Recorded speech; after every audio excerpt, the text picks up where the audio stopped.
Good YouTube, Quinn Wade coming to you with some more list, and this time we're gonna talk about some honorable mentions and the top five shooting guards in the NBA for the 25-26 season. Since it's over halfway over, we're gonna have a little fun on All Star Weekend since I don't cover the events on this channel.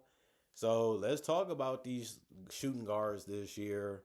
I'm going to say Norman Powell is an honorable mention. He has really put his name on the map, and he has become an all-star in his career.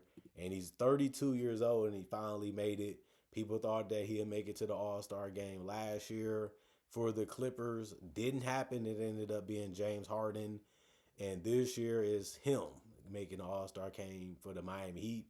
And he gave them this season so far 23 points, 39% from three, 47% from the field, 3 rebounds, 2 assists, and a steal. So he's showing you that he can really be a guy you can give the ball to, and he can make a good pass or a good shot, even if he has to create it on his own. He can catch and shoot also, play off ball. He's a really good guard and a decent defender for his position. And he's one of those guys where you look at it's better late than never. I'd rather, have a good career. I want the accolades that I can get. I didn't quit. I didn't come, make excuses. I came back better. You can say this year was better than last year, and he had to do that to have a better chance of making it to the All-Star game. And now he got it done. So this is another thing he can check off his bucket list and his goal list. And we'll see what he does in the future for any franchise that he plays with, and we'll see if he can keep up the all-star play also in the future. Austin Reeves. A lot of people gonna say Austin Reeves, he's an honorable mention. Why isn't Austin Reeves a top five shooting guard? He just ended up missing too many games. For the 25-26 season, he only played 28 games.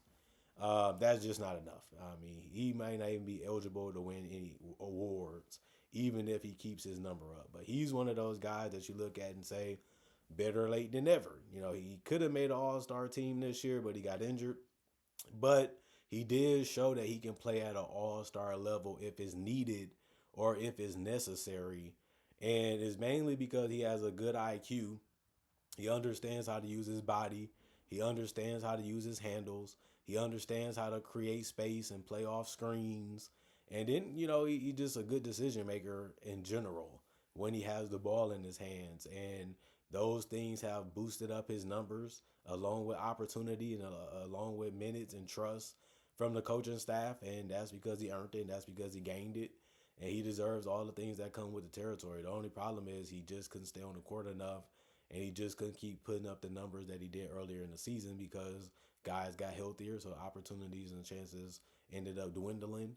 And now his numbers are still respectable. They're still great. It just he didn't do it long enough for us to really be able to give him an accolade for it, which sucks, but you can always try again next year, and hopefully we'll see if he can do it again. And if not, he's still going to be respected as one of the best two guards in the league. Desmond Bane, I have at 6. He's one of my favorite guards. He played at all-star level when he was with the Memphis Grizzlies sometimes, but he never got the accolade either. He's also 27 years old. He's a legitimate 6'6", 215 pounds. He looks huge and buff, but he also look a little shorter than he is, but he ain't. And he's efficient, 47% from the field, 37% from three, 93% from the free throw line. He did have 4 rebounds, 4 assists in the game, but he can get you about 20 points or close to it, depending on the opportunities and the chances you give him. He's a decent decision maker. He's a good shooter. He's a decent driver, and he's a solid defender. He's going to make you work for it if you come at him. You have to love that about him. He's doing decent in Orlando. I like the fact that he gave you 53 games already this season, which means he's getting close to 60 or 70. And we'll see if he's able to stay healthy. But he has been a guy you have to respect as one of the best guards in the league, especially as a starter. And he went to Orlando and fit right in right now. And if somebody goes down, he can step up his play. And then he can also be a great team player if he has to take a lesser role, like he showed in Memphis and Orlando. And then number 5 is Amen Thompson. He's been a guy that's been making a name for himself on the offensive end, but he has shown this year that he can score a little bit better than he did before. His field goal percentage is down. His 3-point percentage is down, but he's taking more free throws and making it at 78%. He's shooting 20% from three, 50% from the field. He's still working on that jump shot, but he's only 23 and he's only played 3 seasons, so cut him some slack. He has more chances and more opportunities to fix that shot. The free throw percentage is good evidence of the fact that he might be able to do that. But he also tries not to shoot because he knows that's not his strongest thing to do anyway. And it's not a bad idea, especially when you're so good at creating space and getting to the rim and creating opportunities in transition because of your ability to get steals. So it makes sense that he's lower on the list because his offense hasn't panned out just yet. But 17 points is still good. And the fact that he's an excellent on ball and help defender is really, really keeps him high on this list because nobody really defends like he does, especially as a one-on-one defender too. So I will put him at number 5, and I'll put Devin Booker at number 4. He just does more. His defense isn't bad, but it's nowhere near as good as Amen Thompson. But the offense is just an avalanche compared to the two. I mean, Devin Booker giving you 6 assists. He's shooting 86% from the free throw line. He isn't shooting that great from three, but he has always been a slightly average 3-point shooter. But he doesn't care because he knows he can get his mid-range shot and his drives off as much as he wants to. He only shooting 5 threes a game this season, and he's getting to the free throw line 8 times per game, showing you how hard it is to guard him and stop him from getting past you. He is a physical guard. He will handle, he'll bump you, he'll knock you, he'll come at you, and he's not afraid of you. So that's something that has always been great about Devin Booker. And then 25 a game is hard to do. That's one of the reasons why he's an all-star this season. And it's because he can help the team he carries the load so well and does it so easy. And he's one of the harder players to guard is what makes him really good. Like he has the Suns in the playoffs, and I know he missed some games, but he still played more games than Reeves, and he's playing at a better level than Norman Powell and Desmond Bain, and he's a way better offensive player than Amen Thompson, and that's why I have him at number 4. Number 3 is Donovan Mitchell. He's doing similar things to what Devin Booker is doing. The difference is he stayed more healthier. I think that's one thing you have to love about Donovan Mitchell this season. He played more games and he's still efficient. 48% from the field, 37% from three, 85% from the free throw line, 4 rebounds, 5 assists, 29 points, and that's a career high for him. And the man can go off on you any single game, just like a Devin Booker and the other guys that's in this on this top of the list. And he's still a good playmaker in his own right. 6 assists is what he's getting to get doing this season. And then he's a good driver. He's a good pull-up scorer. He's a good free throw shooter. And the guy can score basically everywhere on the court. And he's so fast and so quick and so strong that he's just a handful to guard. And, you know, they needed him to step up offensively this season. And he said, you know what? I'm not afraid to do it. I'm looking forward to doing it. I want to do it. And he was rewarded as an all-star starter and possibly an all-NBA first-team performer or close to it. We got to see how the rest of the season plays out. But he's in that conversation because he's just been that great for the Cavaliers. He's 29 years old. He's the shortest guy on the list, 6'2", 215, but he still gets the job done regardless of his height and size. And he didn't make any excuses coming into the league as he was in the Rookie of the Year conversation. And he came in averaging 20. And he has been able to keep it up and do better than that ever since.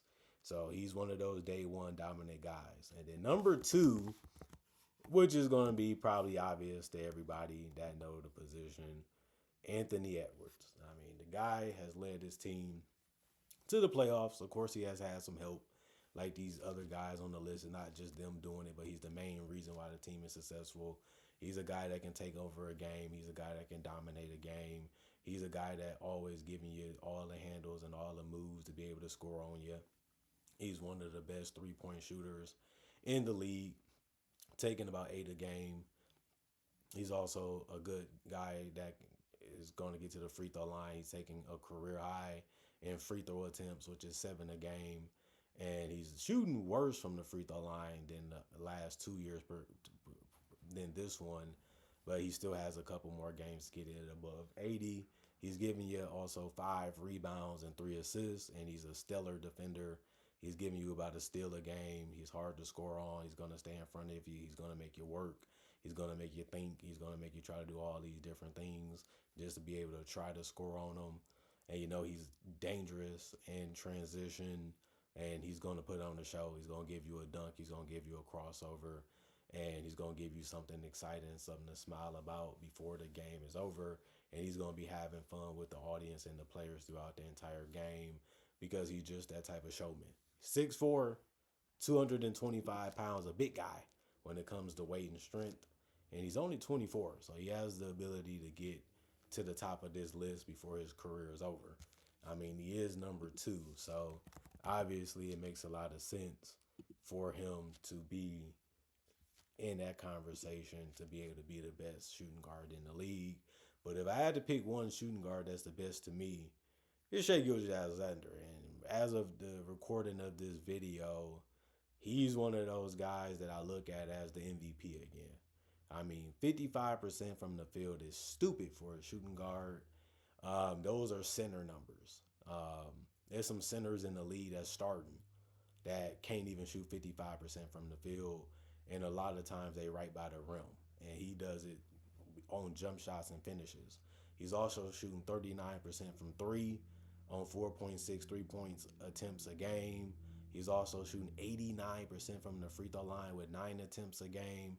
And he has a chance to shoot 90% by the end of the season, since there's still a lot of games to go. He's giving you 32 points a game, which is absolutely hard to do. But he has done that basically 4 seasons in a row. Either he gives you 32 or close to it. And that's hard to do. No other shooting guard on this list has been able to do that even one time in their career. And he has done it 4 times in a row. And he has led his team to a championship. And he has led his team to the number 1 seed in the Western Conference at the recording of this video. And he plays defense well too. He's a strong defender. He's going to move his feet. He's going to make you work. He's going to use that length and that size to make it as difficult as possible. He's a legitimate 6'6". He's only 195 pounds, which is smaller than a lot of guards that I just told you about. But he still gets it done at the end of the day. And that's all that matters. If you pick one person to win you a championship, you don't have to make that decision anymore. Every guy on this list has never led a team to the finals. He has done that already and got it done as the best player on the best team last year because they had the number 1 record, and he has a chance to do it again this year. And that's why Shai Gilgeous-Alexander is the best shooting guard in the league still to this day. And you can make an argument that he's the best player in the league. I've seen a lot of people MVPs at this point of the season, and just like me, they have Shai in a conversation or as their number 1 pick again to be MVP for the regular season. And the numbers are obvious, the wins are there, and you just hope he can get back healthy and get back on the basketball court to continue to back up his claim to be the best player in the league. It was debatable last year. So far, to me, is not this year. The only person I'm throwing in that conversation is Nikola Jokic. You can say some other players, but they missing games and they're not winning at the level that he is. And his team is not having as much success as they did before. That can be a counter argument, but you can always say the air record is still better than everybody else's besides the Pistons. And even the Pistons isn't that far from it. They only a half a game from being passed back up by the Thunder. You know what I mean? The Pistons, they haven't been the same. Like Shai was getting 30 and sitting out the rest of the game because he got his job done early. That's how good and that's how dominant the guy has been. And he has shown that for the last 4 seasons especially. This guy is special, man. He's a fun guy to watch, and he has been a dominant player for multiple years. Earn that, comment, like, subscribe, and share.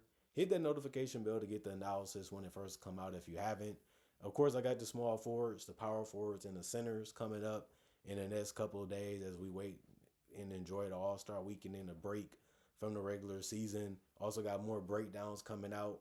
If you like that type of stuff or you want to check it out, I got over 4,000 plus videos on my channel, and you can see everything that I offer and everything I do on this channel. And hopefully you enjoy it and become a subscriber and a supporter on the channel as always. Y'all stay blessed up. Y'all stay good. Peace. And I'll see y'all later today or tomorrow with more analysis.